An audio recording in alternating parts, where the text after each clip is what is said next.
Yo, what's up, YouTube, man? What's going on, man? You guys already know who it is, man. It's your boy, Sports God TV, where we talk sports like religion. You know, that's my slogan. If you haven't already, hit that like and subscribe button, man. Share the content, jump in the comments. Let's get it cracking. I know.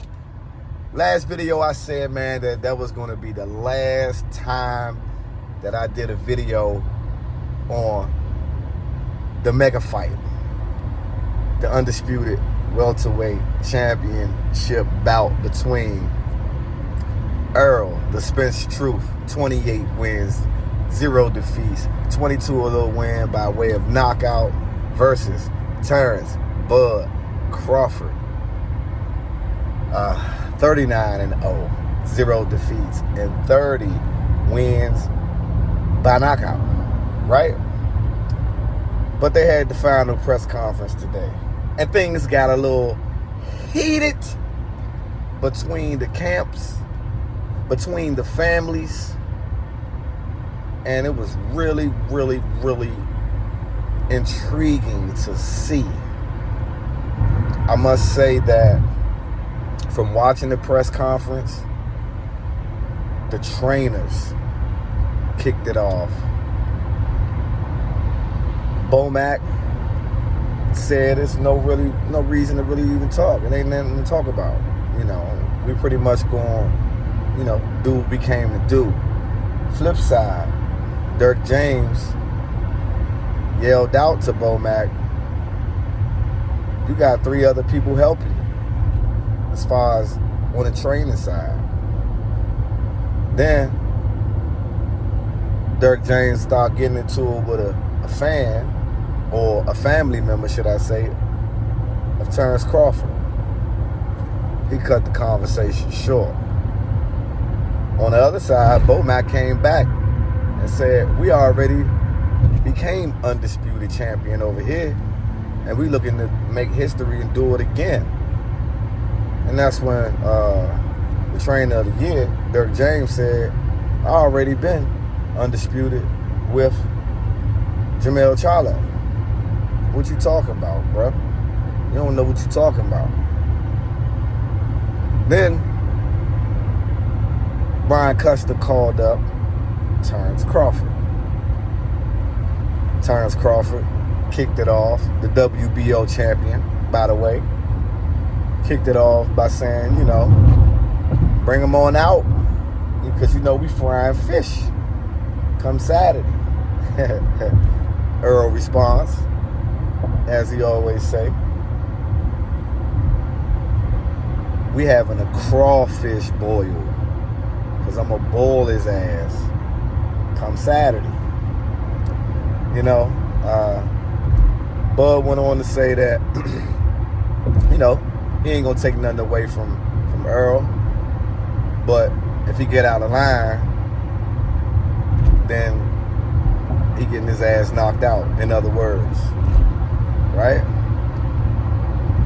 On the flip side, when they call Errol up, Errol got a lot of names, man.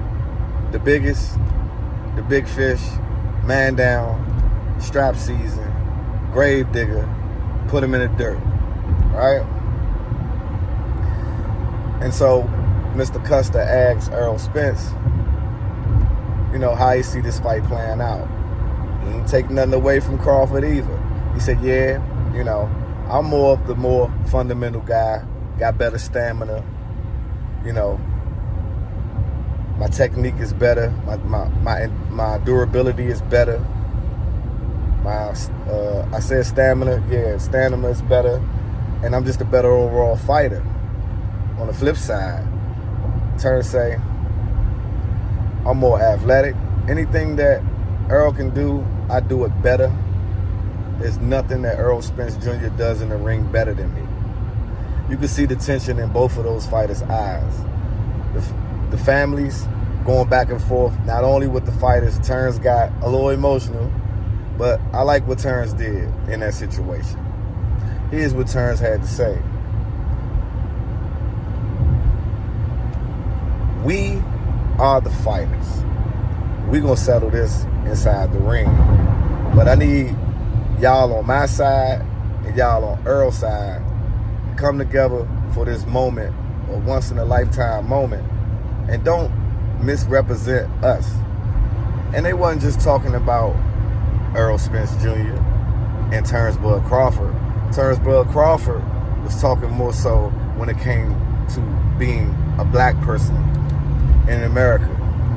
Because he feels, just like most of us feel, that we get looked upon a certain kind of way, especially at huge gatherings. You know, there's always some foolishness, you know, ended up happening when there are a large group of people. I mean, it happens in all races and everything like that, but we're not speaking about that. We're speaking about the African American community, the Black American community, however you want to word it.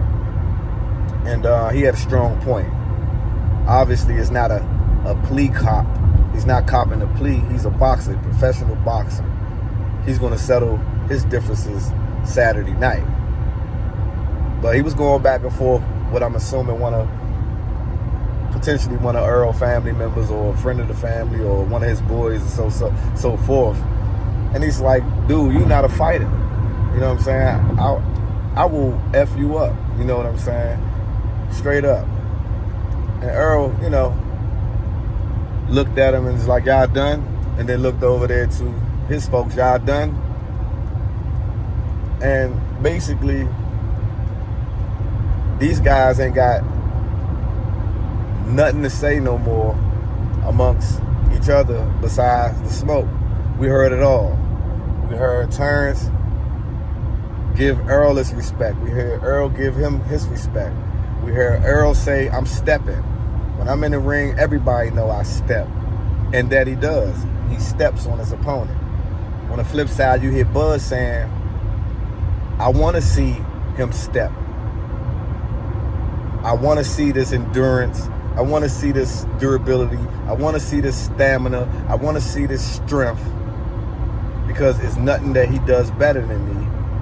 And if he get out of line, I'm knocking his ass out. And another thing. Bud said he's supposed to be the biggest man, but when you look at my resume and you look at who I fought, I've always been the smaller guy for the most part in all my fights. And I'm knocking these guys out. Flip side, Errol, you ain't fought nobody like me. Just like I haven't fought nobody like you. But best believe it's going to be fireworks come Saturday night. The intensity, the volume, the magnitude of this fight just rose for me another level. Being a former athlete myself, just listening to the press conference, listening to the words that were being used, the seriousness in these guys' eyes. If they had to fight right then and there, they ready to go. The training is done. The coaching is done. It's game time. It's show time. You know what I'm saying? So, and this is an opportunity for both fighters. This is going to be the first time in the welterweight division that we will crown an undisputed champion in that weight class. When you think about the great fighters who fought in that weight class, the Sugar Ray Leonards, the Marvin Haglers, the Tommy Hearns, the Roberto Durans, most recent, the Manny Pacquiao's and Floyd Money Mayweather, they have never did it. They have never became undisputed champion in the, I forgot about Oscar De La Hoya, in the welterweight division. So this is a big fight, man. This fight is super big. And then you got two calm, cool, collected guys that mean business. You know, Errol Spence had on the black Air Force Ones, laced up. Everybody in our community know what that means. It's time to go. It's time to go to war. I couldn't see what kind of shoes Terrence had on, but it looked like he might have followed suit and had a pair on himself. Black Air Force Ones. low-cut jumps, black socks. He ready for war too. So it's a psychological warfare already before these guys get into the ring. I'm so excited to see this fight. I know you guys so excited to see this fight. And now I can officially say I won't see you guys, at least when it comes to this mega fight, until the immediate reaction. I'm going with the big fish. I'm going with the biggest man down strap season. You guys already know. Put him in the dirt. Grave digger, Errol Spence Jr. I like Bud Crawford, Terrence Bud Crawford. I will not take anything away from him. I think he's a hell of a fighter, a phenomenal fighter. I just think he's fighting against a fighter that's timed up for his ass. Excuse my French. But you guys let me know what you think in the comments, man. It's your boy, Sports God TV, where we talk sports like religion. And I'm out. Till the next time.